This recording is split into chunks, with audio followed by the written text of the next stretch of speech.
แล้วก็ที่นั้นเราเจออะไร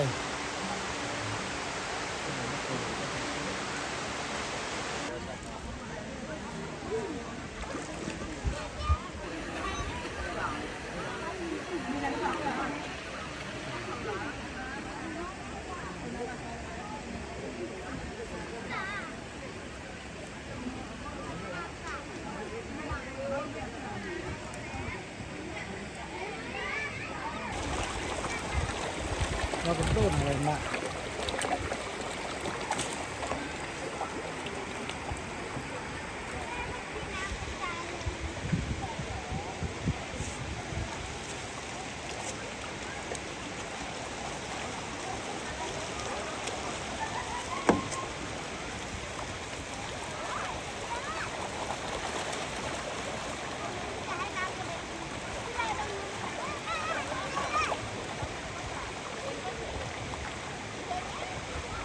ผ่านตัวเยอะกิโล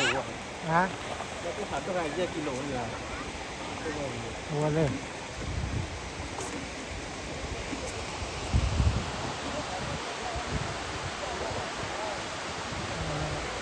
คือไป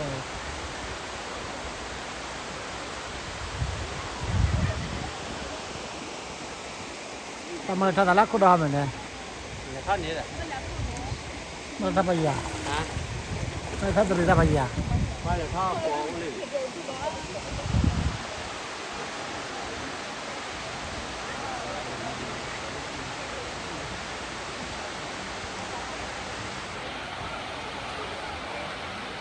อืม